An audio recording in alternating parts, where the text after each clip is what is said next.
Hey guys, what's up? It's Asher. In this video, I'm going to be reconstructing my 3.89 official North American record 303 single that I got today. Yeah, sorry there's no video. That's my fault, but I thought the next best thing I could do was a reconstruction. So yeah, let's get straight into the reconstruction. So this solve was the third scramble of the first group of round 2 of 3x3 at Rose City 2022. It was 41 moves in 3.89 seconds, which means it was executed at 10.53 TPS, which isn't bad. It's not great, but it's good considering like how not great the scramble is, just looking at it. Sorry about that. Okay, so let's get into it. So this is the scramble. You can see this cross is like, it's not terrible. I mean, it's pretty, I think it's actually pretty good. But it's, just looking at this, you wouldn't think it'd be like a 3. I obviously didn't think that.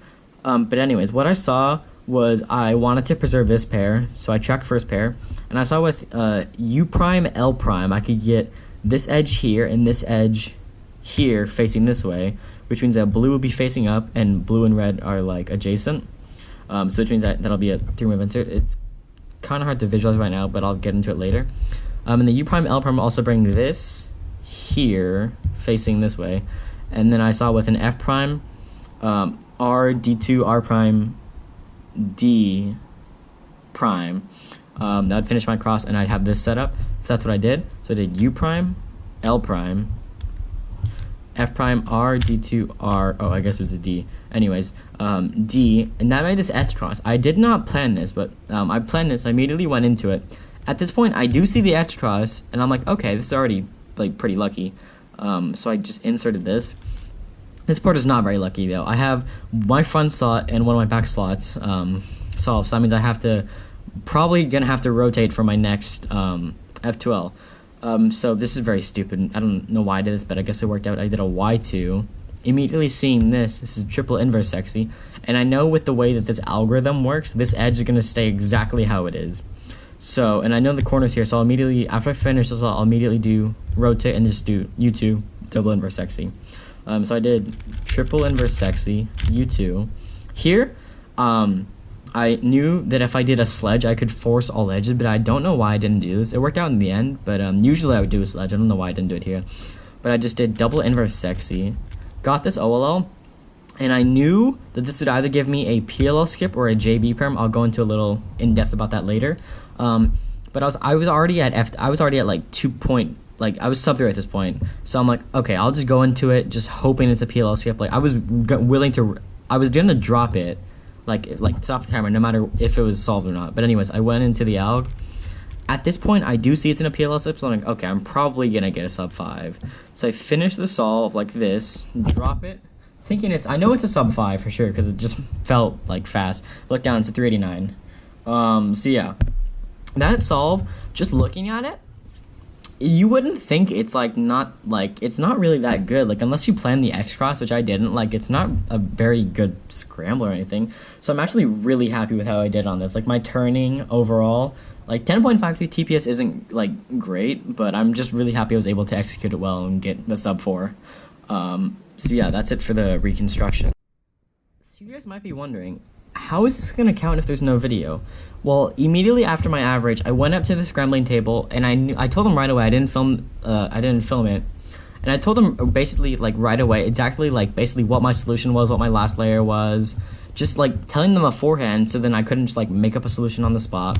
I did the solution and matched up with my explanation like perfectly. I showed it to 3 delegates. Kit, he was solving at the time, showed it to Keenan, Chris, and Jason. They all said it was fine. I told Kit afterwards what had happened. He said it was fine. After the comp, I just asked him again if if there's any reason it wouldn't count. He said no, it's gonna count. So as of this point, I'm pretty sure it's gonna count, which is awesome. Because I was not expecting this at all. I honestly wasn't ever expecting to get a sub 4. My only goal going into this comp was to get a sub 5. So to get a 389 and just like get a sub 5 by like a lot is just insane. So this is unexpected. This is easily the highlight probably of my year, honestly. Like I never expected to ever get a sub 5 or a North American record in general, and yet I did that at the same time. So this is just insane. This is easily the highlight of the comp. As I said, probably the highlight of my year. So this is just I've said this a lot, but this is insane. I don't think I'll ever beat this. I'm okay if I don't ever beat this. Like, this is just so insane for me. Sorry if I'm rambling. It's like 11:30 at night, and I just wanted to get this out as soon as possible. But I actually want to talk about what I meant by the OLL could have given a JB perm. So if you look at these two OLOs, they look very similar. This one PLL skips, and this one gives you a JB perm. So if you look at this PLL skips, and you can just like recognize that by all these bars. But one way to differentiate between the two is this bar and these bar are opposite, and they're on adjacent on this side. This one, if you look at, it looks very similar. If you do this, you give you a JB perm. And this one are not opposite. So then this one obviously doesn't give you a PLL strip, but this one and this one are opposite, and they're adjacent on this side. So that's one way to differentiate between them. But I didn't look at that. So either way, I was gonna drop it whether or not it was solved or not. I was gonna risk getting a DNF, but I guess it worked out for me. But yeah, I'm just so happy about this solve. Yeah, I also want to talk about the competition. So this is Rose City 2022, my second time organizing. And I just want to thank everyone who came out and helped and made the competition run so smoothly. We ended about an hour and 15 minutes, maybe an hour and a half before we were supposed to end. We ended at about 4:30 or 4:45 when we were supposed to end close to 6. So this was amazing. We got through all our events in time. Everyone was so helpful. So I just want to thank you all for making this competition just great. But yeah, thanks so much for watching. I'll have the Scramble in the description. And yeah, this is just insane, as I said. Thanks so much for watching, and I'll see you guys next time. Bye.